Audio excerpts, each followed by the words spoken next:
Hey, and also I want to include that for your cost in the pallet business, I don't think I can go full part time in the pallet business. I have to be all balls out, full time, 24/7 because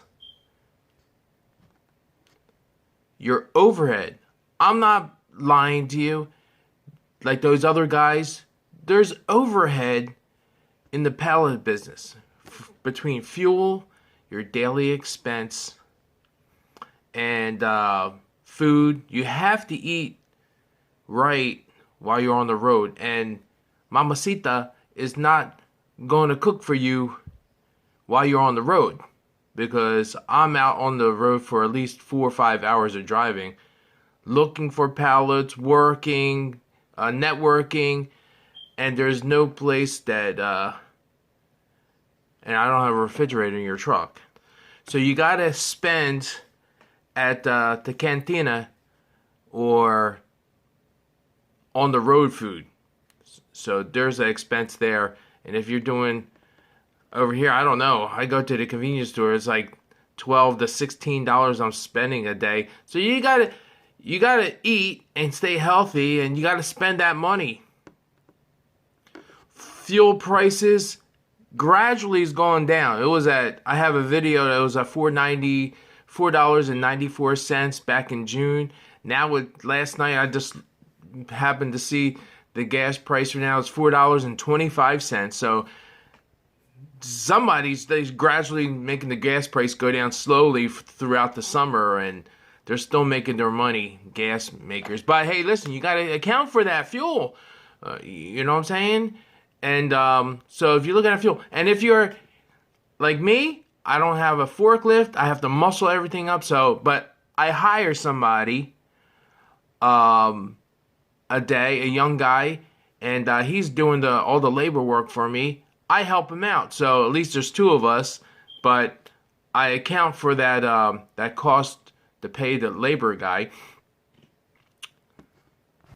How about me? For using my vehicle, my big Hemi, always having a problem. Either because you're putting that weight on your truck.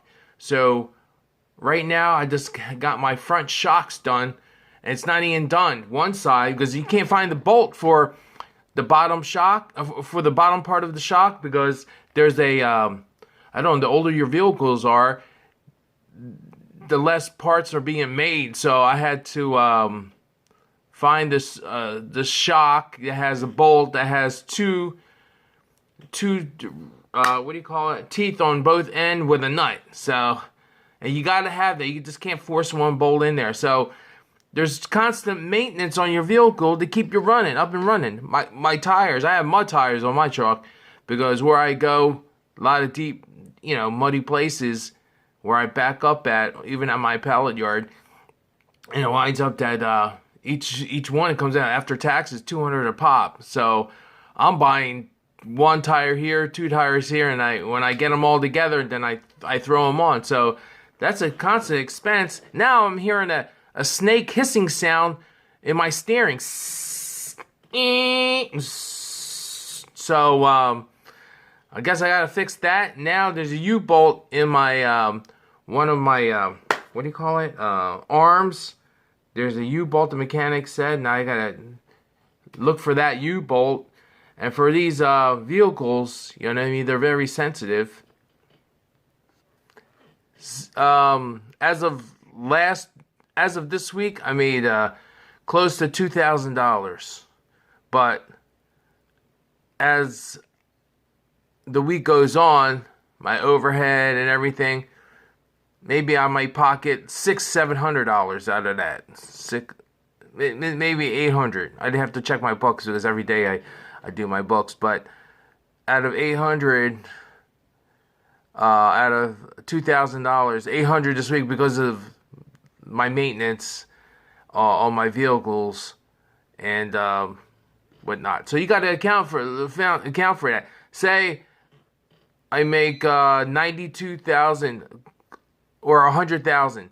I would say this year I'm making the money, but this year it looks like I have a lot of expense for maintenance this year, but next year will be fine because everything will be fixed on my vehicle, and next year should be profitable. And it kind of slows you up because if you have to spend a few hours fixing, or at least half the day fixing your vehicle, man, that takes out the money that you're going to pick up. You're picking up pallets. You know how long that takes. You know what I mean? You got to drive there.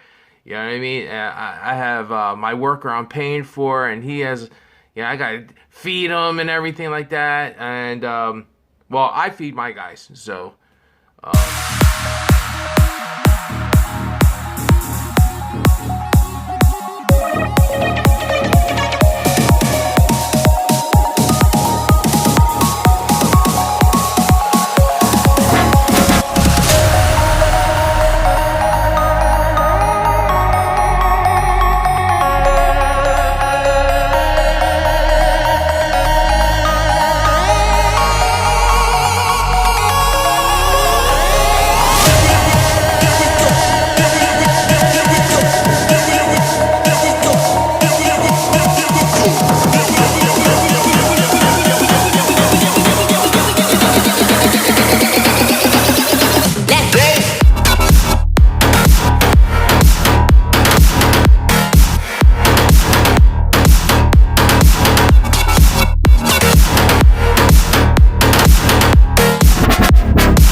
For my second load, my first load was a small one, but the guy wasn't here to pay me because he's out doing his pickups, deliveries. So he followed me 100, I think 100, and I bought 70 pallets. But they don't give me a fortune. Just hand load these things onto the trailer.